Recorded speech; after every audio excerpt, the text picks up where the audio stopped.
Okay, today I want to talk about something I think is really important that a lot of people overlook, neglect, don't even think about. They check their bump steer, but they never check or think about Ackerman. I think it's way more important than bump steer, so let's talk about Ackerman today. I've spent the last 30 plus years working on race cars, building race cars, and racing cars. And I'm here to help you better understand racing technology.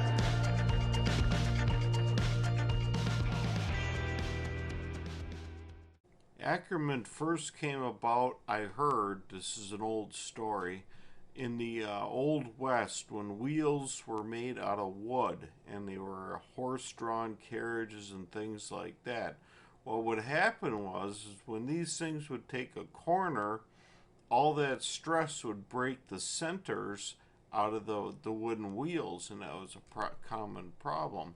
So they created an Ackerman effect so the carriage could turn a corner without putting a lot of strain on those wagon wheels.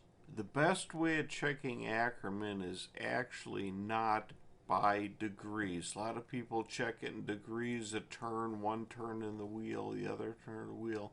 Think of Ackerman more as dynamic toe. I know for years Rocket was telling people to put a ton of dynamic or static toe in their cars, up to 3/4 of an inch. But if you set up the Ackerman right on your front end, you shouldn't need that much toe. Toe will put scrub in your car and give you yourself a very positive feeling and give your car a lot of stability. But if you do things right, I think less static toe and better Ackerman settings will be a faster deal. And we'll get into that and why. Basically, Ackerman is like working with dynamic toe. We're going to set the dirt car front ends up to so the car thinks like we think.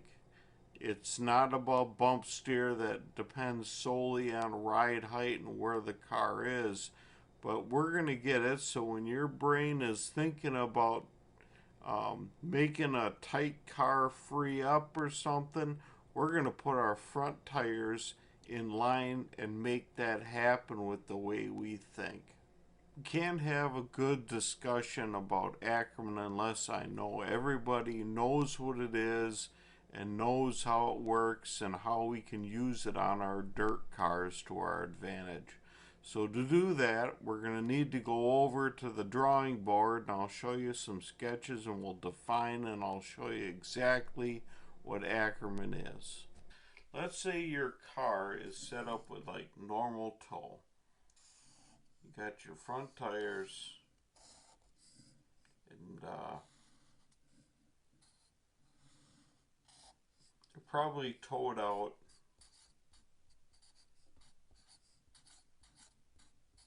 I like to see about 1/4 inch to 3/8 of an inch normal toe out.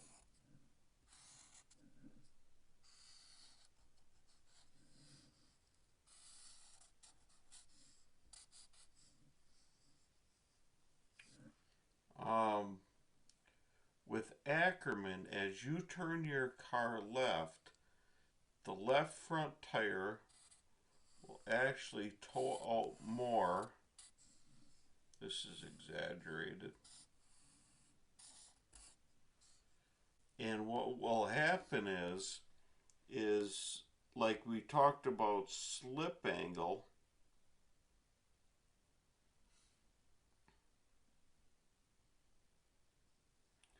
What will actually happen is as your car is turned left more, this tire will actually gain traction because of slip angle and help turn your car into the corner. Um, we probably want somewhere between, on a late model, I always recommended about 3/4 inches of slip angle gain.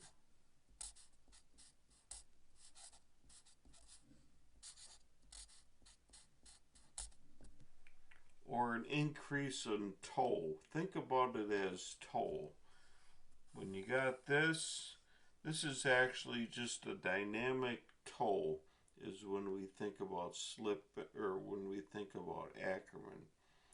What we want is that left front tire as you go in the corner to turn left a little bit more than if it were straight. You don't want your toe to stay the same going into the corner, because if you're turning left on a dirt car going into the corner, that means you're tight. I mean, you get your initial little bit of a turn in and a little bit of a shove to get your car rolling that way, but after that you want your car to kind of remain constant. But if you're turning left more and more, that's telling that car that it's tight and you want that car to grab and turn. So increasing your toe in the front as you're turning left is a good way to get that left front tire more traction and get it to help turn your car more. This is what I mean when I say getting the car to think like we think. If you can set up your Ackerman correctly and you're going in the corner and you feel the car get tight, you're going to want to turn it left more. So by setting our car up with our Ackerman to follow the way our brain thinks about turning left and having the car help you with it, that's just better. Left, we always like to see about 3/4 of an inch of gain, but to tell you the truth, the further you go left, the more you're going to want to be. See, weight will transfer off of that left front tire, so that left front tire won't be digging as hard. So the more Ackerman you're putting in that left front tire and the farther you're turning, you're going to put more traction in that left front tire when the car is all heeled over on the right. You're going to put traction back in and the car will want to turn. We always thought about 3/4 of an inch of Ackerman in that left front tire when you're turning left was pretty good. But the opposite is true when you counter steer. You don't want a bunch of toe and drag, because when you're counter steered at your 10 to 15, maybe 18 degrees of counter steering, your car's sailing down the straightaway, the last thing you need is your tires to be so towed out that they give you drag. The best thing you can have in your counter steer is probably zero gain to the right. You're just going to want to run your standard toe setting. 1/4 to 3/8 was always common with us years ago. We can't have a really good understanding of what Ackerman is unless we know what slip angle is. Slip angle in a dirt car is what Ackerman is all about. It's what gives us traction in our front end.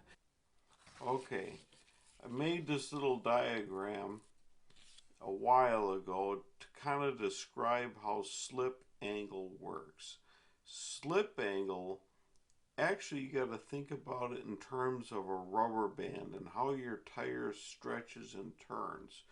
And the tire going straight ahead, the track will come in and it'll come into the contact patch at one angle. It'll leave the contact patch at one angle. There is no turning ability.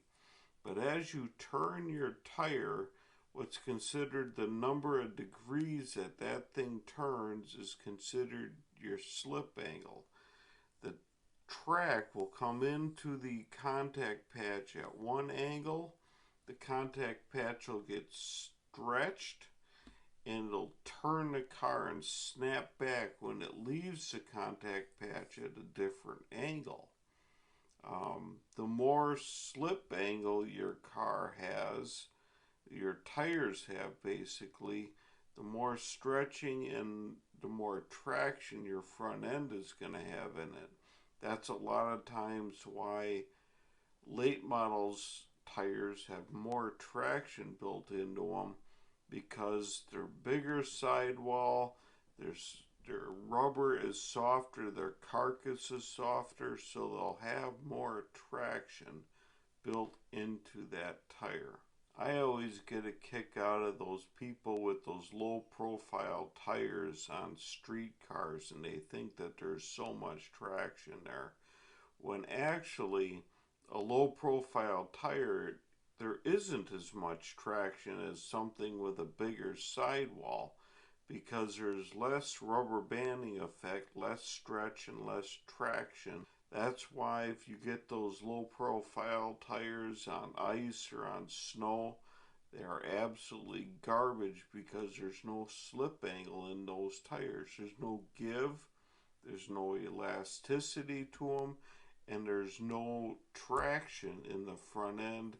The rubber banding action isn't there because the sidewalls and the contact patch is so stiff that you don't get any traction, no slip angle in those tires. As far as how much Ackerman you want in your front end, my ideas on it say that left front on a late model car will be about 3/4 inches of gain at about probably about your max turning on that left front. On the right front, we don't want to see any gain because you're counter steered, you're trying to go down the corner, down the straightaway, or you're coming off of the corner and you want that big shot down the straightaway. And to get that big shot, you don't want your tires towing out any more than they have to be. You want your tires aligned with normal toe. I would recommend 1/4 to 3/4 or 1/4 to 3/8 normal toe.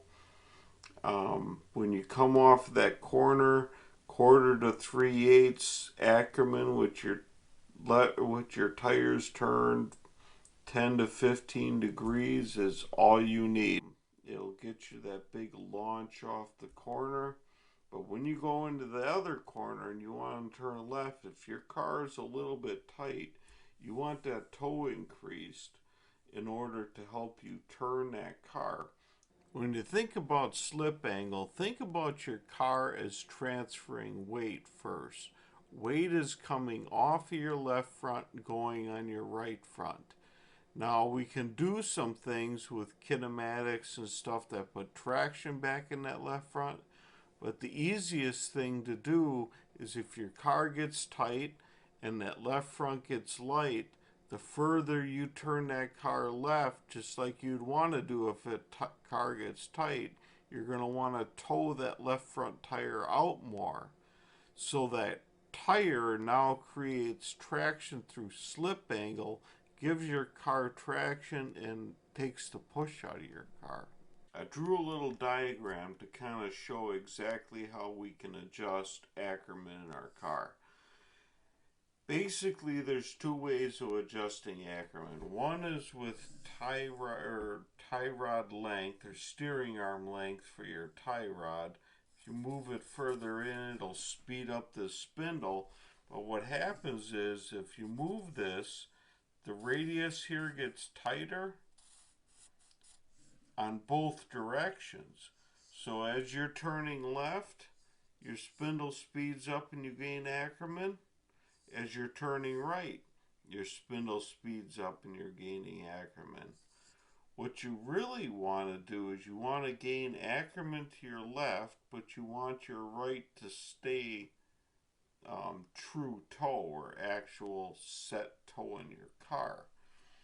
So if you leave your steering arms the same, and you can actually move this point here outside, if this is your spindle and this is your tire out here, if you can move this pivot point on your steering arm out here, you can actually get it to increase in speed going this way.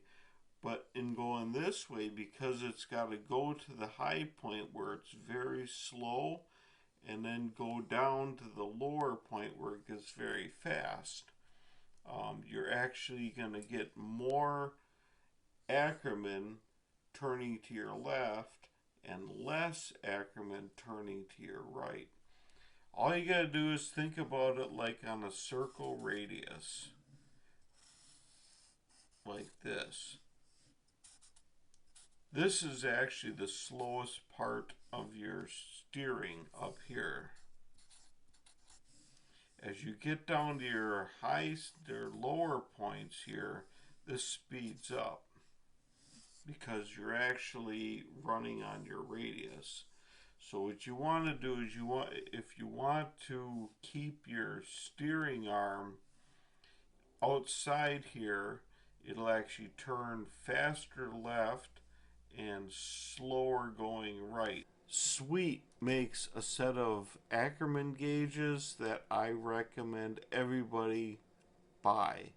They're a little bit pricey. I think they were about $300 when we bought them, but they should be part of your toolkit just like a set of scales or a spring smasher is now. They are that important.